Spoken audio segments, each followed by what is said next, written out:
It is Friday, which means we have a ton of content to go over in MLB The Show 22 that just dropped. The new May monthly awards program has begun. We have the new Tops Now Week 1 moments. We have a big dog program we want to go over, and then we have the roster update that we want to go over. See if we made some stubs with that. So if you're excited for the video, do me a favor, hit the like button, hit that subscribe if you're new. I would greatly appreciate it. And make sure to go follow me over on Twitch. We've been live streaming a ton of MLB The Show 22 content over there. But I hope you enjoy the video, and let's get it.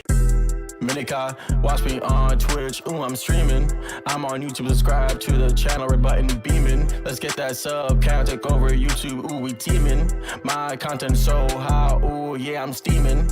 Ooh, yeah, I'm steaming. Red button beaming.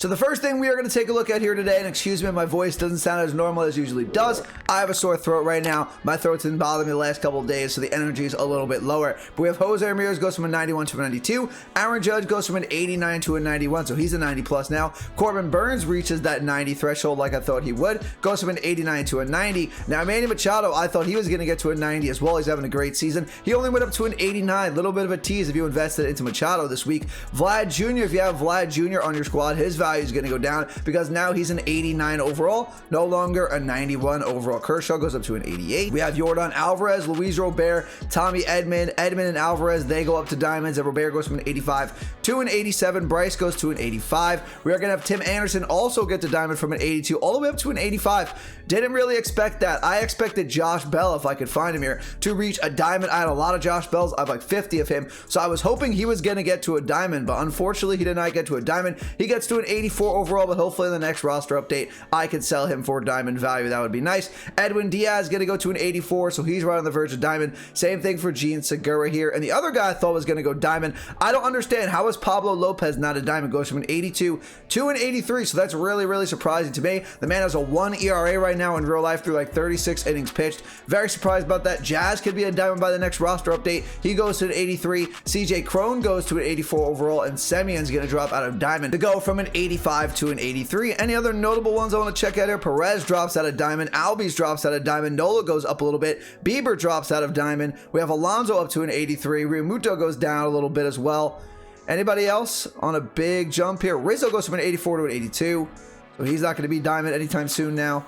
And I think that's it pretty much for the roster update here. Who went diamond, who went gold. That's really notable. Austin Riley goes to an 81 overall. Kimbrel to an 81. Abreu to an 81. So that's really the roster update for you guys. But let me know in the comments down below if you made any stubs on the roster update. Unfortunately, I did not because my guys Pablo Lopez and Josh Bell did not get it to diamond like I thought, but I guess I got some upgrades with them. So they're close to becoming a diamond in the next roster update if they keep doing what they're doing. But the biggest thing we are going to talk about today is the new monthly awards program. So if you guys didn't know, we had the April monthly awards program where you get that Lightning Anthony Rizzo card. So now we're in the month of May and we got our first set of Tops Now cards, which is going to be great for our no money spent squad. So I'll be doing this on the no money spent account. We have 5 new Tops Now cards. Jorge Alfaro, he's going to be a catcher, looks pretty solid. Cannon of an arm behind the plate, 98 arm. The rest of the fielding stats aren't great, but he is really solid at the plate here. 91 power against righties, 77 against lefties, 89 contact against righties, 83 against lefties. We have a Merrill Carey starting pitcher card, 4-seam fastball, sinker, cutter, circle change, curveball.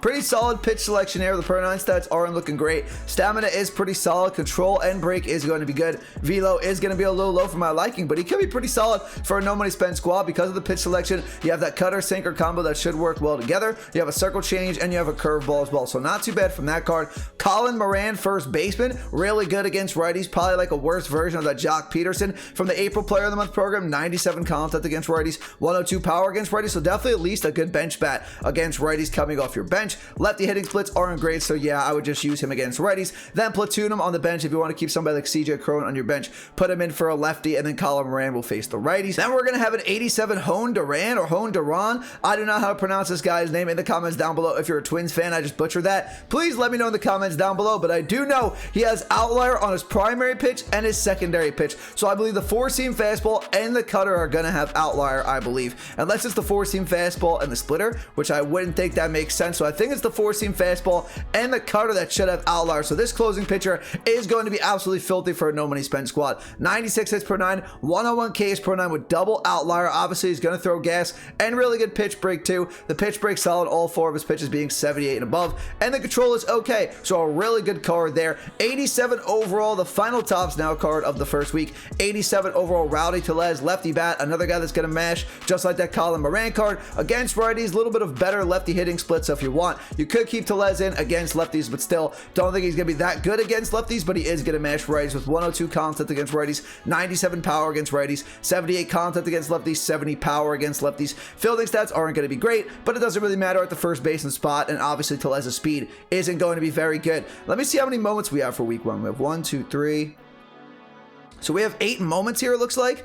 So at the end of this week, you're going to be at 16 points. You're not going to be able to get to this pack. You're not going to be able to get to the stub reward. So don't worry about that. It's kind of like the stage 1 from the April Player of the Month. If you guys were playing the April Player of the Month program, every single week for the first 3 or 4 weeks of May, we are going to wind up getting new tops down moments where you're going to have to complete all of those. And by the time you're done with that, you'll be able to advance to stage 2. Now, what I did notice right off the bat about stage 2, it is much smaller. There are way less cards, way less items in stage 2 than there were in the April Player of the Month program. So they listened a little bit from our April Player of the Month complaints. So now instead of 170 points where the Andre Dawson was last month, this month we have a 94 overall Jim Rice throwback May Player of the Month card from 1978. There's a left fielder card, looks really good. 98 contact against righties, 96 contact against lefties, 102 power against righties, 98 against lefties. Righty bat, returning legend, low to mid 80s and all the fielding stats here. 82 fielding, 82 arm, 86 accuracy, 86 react time, 55 speed. So this card is going to be really good, but it looks like it should be easier to actually obtain this Jim Rice card. And then at 175 points, once again,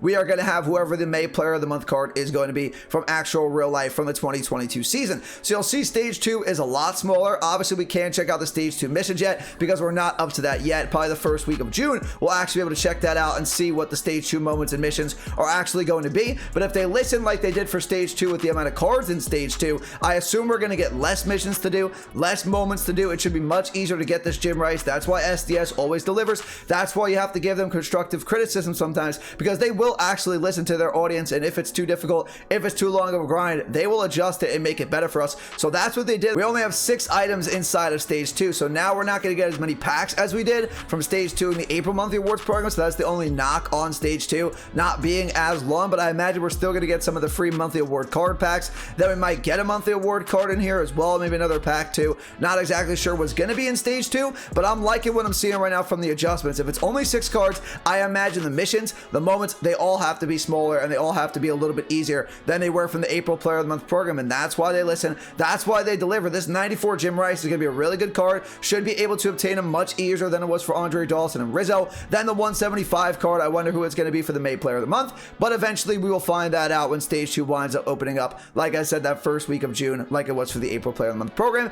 Then in stage 3, I would have to imagine they're going to do the same thing, where it's going to have those non-sellable packs for the May Player of the Month items that aren't the lightning cards, like the lower versions, the 90s, the 88 overalls, whatever they're going to make it. Maybe it's 90 and 92 overalls for May because we're getting later on into the year, so they want to bump up the overalls. But I imagine we're going to get some of these cards non-sellable, and maybe they'll make these packs sellable, since in here we only have 6 items instead of all the ones we have for stage 2 last time, where those packs were actually sellable in stage 2. Maybe they'll make them sellable in stage 3. Also, make sure you are not selling any of your Tiles Now cards that you are earning if you want to go ahead at some point and do the May Player of the Month program, because you are going to need all these cards to lock into the collection, like it was for April, where you're going to lock them all in and then it'll eventually let you go to stage 2 once we get 14 of these Tiles Now cards over the course of the next 3 weeks. And if you get all 5 of these cards today, whenever you finish the moments, and get a free headliners pack from set 11, I'm not sure exactly who the headliner was for set 11. Maybe it's Morte or he was set 12. I forget exactly who set 11 was, but you'll get a free pack, which is awesome. Maybe you could pull a live series diamond. So it looks like they definitely made improvements to the May Player of the Month program at first glance.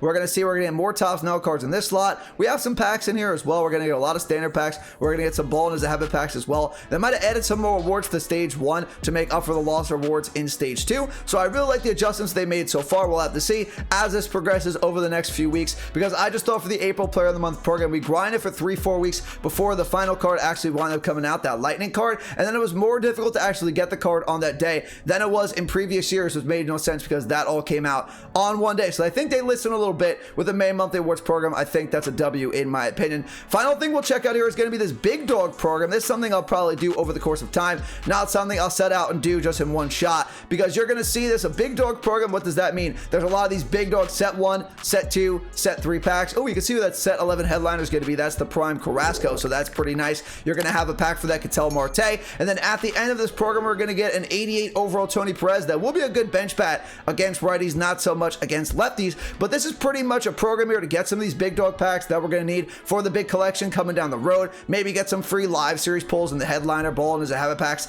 the standard packs. Now you're going to have to do every single thing here. You're going to have to do all these moments. They're going to give you a good amount of points. Then eventually you're going to have to do these parallel XP missions with some of these big dog players. So if you pull any of the big dog players in these packs, do not sell them. They're probably going up in value right now. So once you actually do this program, maybe you can go ahead and sell them if you want, because you'll probably be able to make a good amount of stuff. And then lastly, you'll have to do the big dog showdown as well. That'll get you 20 points. The missions in total are going to get you, let me just do some quick math, 34 points. So I would have to imagine the moments are probably going to get you about 46 points. And like I said, along the way, you're going to get some standard packs, you're going to get some ball and as a habits, you'll get some big dog set packs, and you'll get some headliner packs as well. So a lot of content today. We have the roster update, the new May monthly awards program is here, and we have a big dog program. So make sure you're getting started on all those. All right, everyone, that's going to do it for this video, breaking down all the new content that we got in Diamond Dynasty today. The new May player of the month program, the big dog program, the new roster update. In the comments down below, let me know, what are you most excited for about the content drop today? And if you enjoyed the video and you found it useful, do me a favor, hit the like button, hit that subscribe button if you're new. I would greatly appreciate it. I'll talk to you all